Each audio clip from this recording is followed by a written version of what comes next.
what we have to create in our body. Và bây giờ một cái điểm tối quan trọng đó là làm thế nào để thăng bằng trong tất cả các điểm. That will be wrong to have in the mind, I have to catch balance, or I have to catch balance. Suy nghĩ là chúng ta phải làm thế nào để chúng ta giữ được thăng bằng thì cũng không đúng. We create a balance. Mà This chúng is ta phải important. tạo ra sự thăng bằng chứ không phải chúng ta giữ. And actually, when we dance that steps or any figure, any position, doesn't matter what you will do, we create not a balance but counterbalance. Chúng ta không cố giữ cái thăng bằng. In Mà every chúng ta part, tạo ra thăng bằng, chúng ta tạo ra sự cân bằng, in every part of our body. cân bằng từng phần của cơ thể. So, for example, stay on the spot, stay you are where you are. Các bạn đứng nguyên đấy này. Go on your one leg, Các bạn đứng sang một chân, trụ hết sang một chân, stretch your body, giãn người ra. and now I create my counterbalance between knee, Và chúng ta hip, rib, và cô giáo tạo cân bằng này. elbow.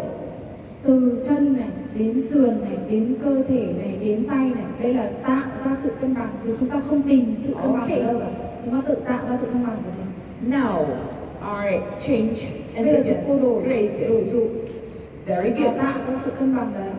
So now, when we go for every centimeter of our step, we still create a counterbalance. So now, counterbalance. Now, counterbalance. Now, counterbalance. Now, counterbalance. Counterbalance.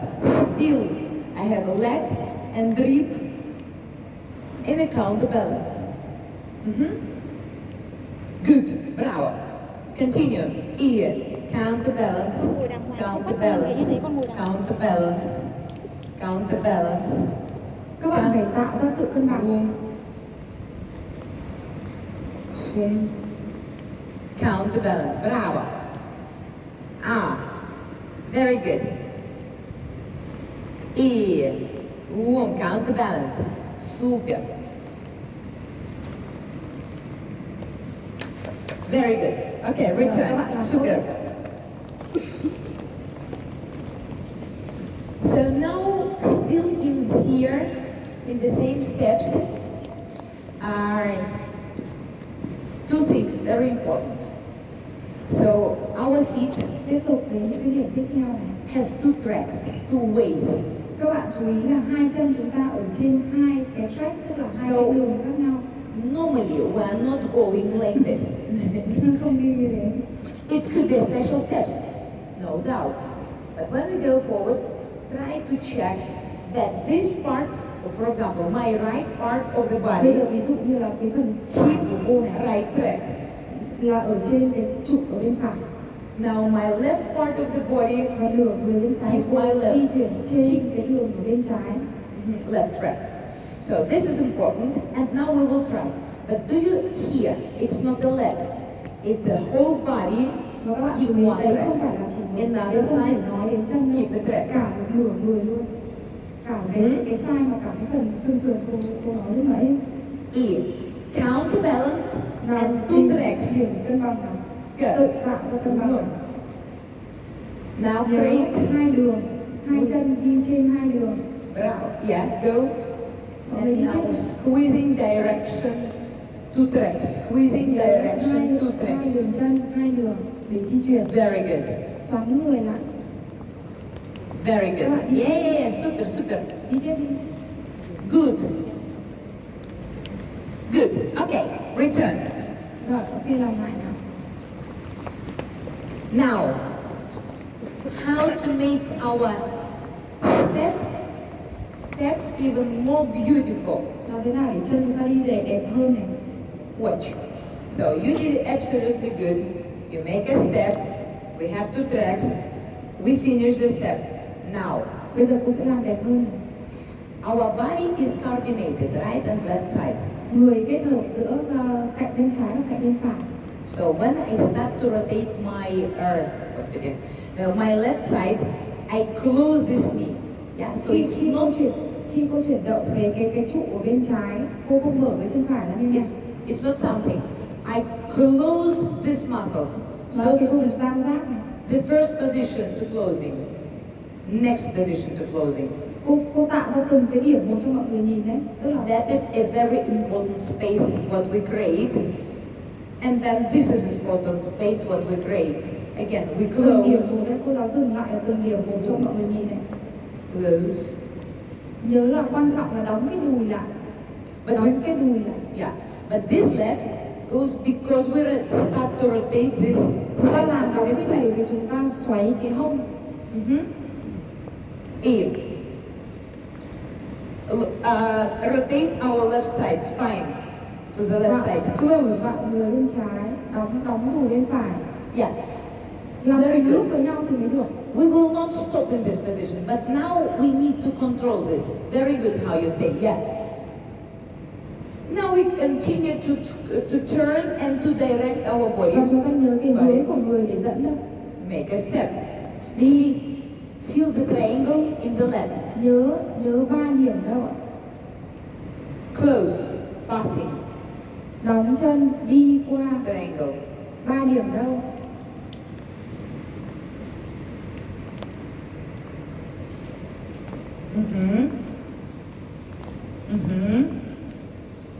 Bravo. Very good. So now, don't forget Nhớ này, cũng không được quên cái điểm này. that we have still these muscles. Nhớ nhá, nhớ cái vùng tam giác nhé, nhớ cái điểm tam giác phía trong đùi đó. And boys and girls, we are passing, closing. Nhớ là có cái điểm chúng ta đóng cái đùi lại đấy. This is for boy. Then your knee goes still in the same Đối direction với nam này, where đầu your gối feet. về phía trước cùng với chân của mình. Our knee go a little bit across. Nữ này, đùi hơi đóng lại. But the feet go in the same direction. Nhưng mà So we will chân not vào go chân like ở this. dưới sàn thì vẫn đi về phía Yeah. trước. So we have Đùi đóng hơn nam. 2 tracks with the closing Bàn position. chân thì vẫn ở 2/2 đường nhưng mà đùi thì đóng hơn vào. Still 2 tracks, Vẫn trên 2 đường. but this muscle's working a little bit across. Cơ đùi ở bên trong vặn hơn, đóng hơn. Yeah. Okay, we try this. This is a high quality. Yeah. Close your muscles. Đóng đùi lại. Triangle, girls have a cross. Các bạn nữ nhớ là chân đùi đóng hơn thế nào. Ear, whoop. Bước. Ear, whoop. Ear, whoop. And step. Don't forget about your spine. Nào trục cơ thể đâu. Move your Trục cơ spine. thể. Nhớ Rotate di your chuyển spine. về trước. Move your spine. Yes, bravo. Ear, rotate, create a counterbalance. Very good. Super. Okay, very good. You checked. It was very good.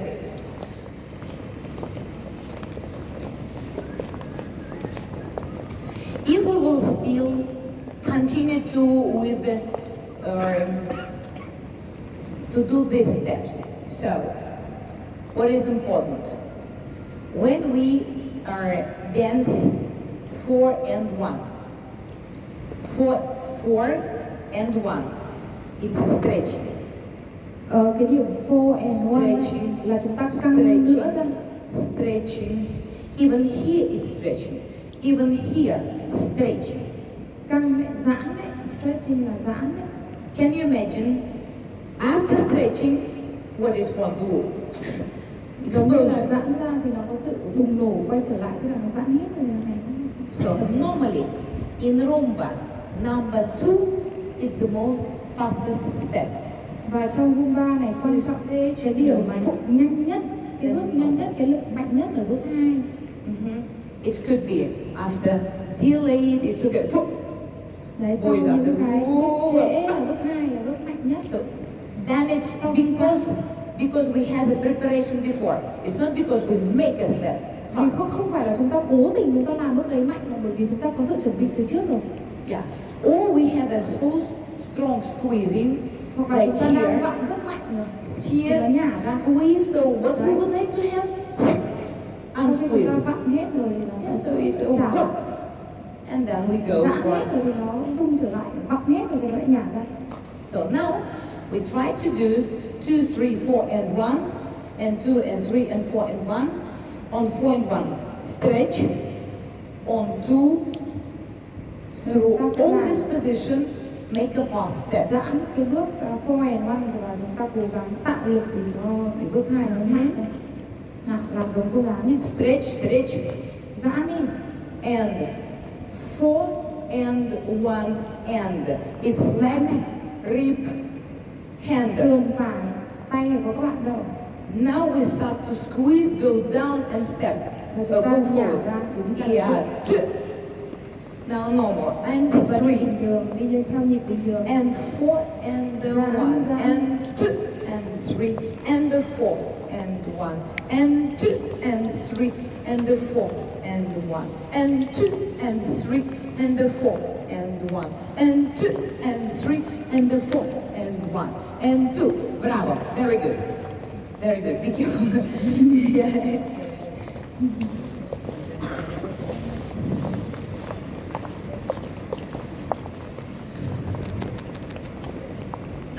Okay, so now we go to another type of the leg, of this forward step.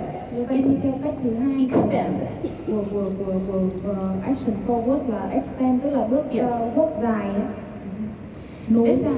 this is a little bit different. Hơi khác một chút nhé. So we arrive on the leg, we rotate our body, we Đi send tới our chân body. này, tới chân này, giãn người trên này. But first we go with the leg. Và bây giờ chúng ta chưa And the body. chúng ta chỉnh trụ 50-50 đúng không? Còn bây giờ cái này là chúng ta không, chúng ta giãn đi bằng chân trước này. Người That vẫn will sẽ be thẳng. wrong. Như thế này là With the sai. body. So see my standing heel on the floor. Gót của chân trụ chúng ta vẫn ở trên sàn. And then we extend. What Bây that giờ chúng ta means? làm bước giãn thêm. My back leg, my standing leg, Chân trụ, all these 3 zones cả 3 phần của chân trụ going backward.